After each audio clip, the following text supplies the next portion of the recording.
Continuing with our series, how to make everything. Today we're going to try Takis. So of course, before we get started, let's give one a try. I've actually never tried these before. I've only ever seen them online, so let's see. I'm quite excited. So there's our singular Taki.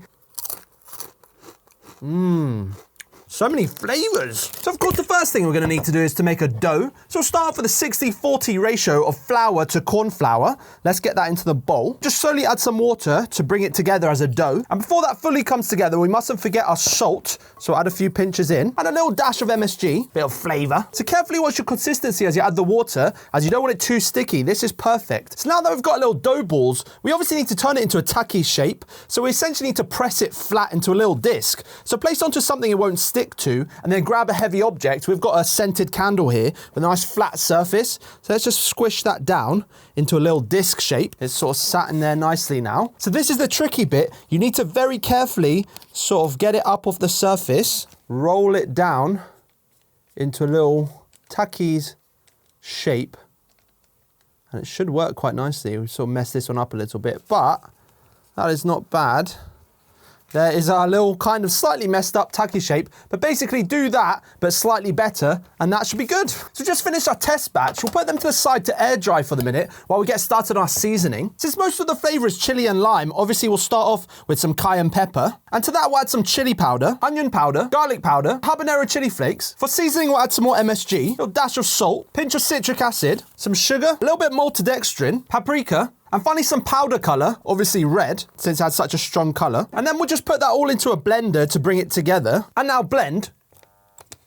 Ooh. So find a blender that works, and then blend. So we've got our seasoning together. We'll just give it a quick try before we put it onto our Takis. Oh, that's really, really close. So now that everything's ready, grab your deep fryer. We'll fill it up with a minimum recommendation of oil. And then we'll set our fryer to 180. And now wait. So just about up to temperature, so let's start putting our Takis in the hot oil very carefully. 10 at a time, I wouldn't do any more than that. Don't splash yourself with hot oil. I'm just going to cook them until they're golden brown. You can see they're getting a decent colour already. If you have a look at this real Taki that's half bitten, you can see just how brown it is on the inside. I would say we're almost there, not quite exactly right yet. Right, so I finally think our colour is there. Let's get them onto our paper towels. Finally, let's chuck them into our seasoning while they're still nice and coated in oil.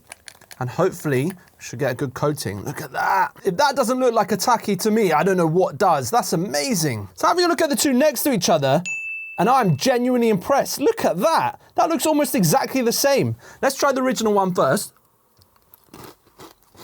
Okay, very good. Let's try our one now. Okay, let's listen for the crunch. Oh, so good. That honestly tastes very, very, very similar. In terms of closeness, I've got to give this at least an 8 out of 10. That is seriously good stuff. If you can get these ingredients together, I definitely recommend trying this. The flavor is really nice. It's just the same as the one on the Takis. That combination of citric acid and chili is just so good. All that's left to say, very cool. Yum, yum.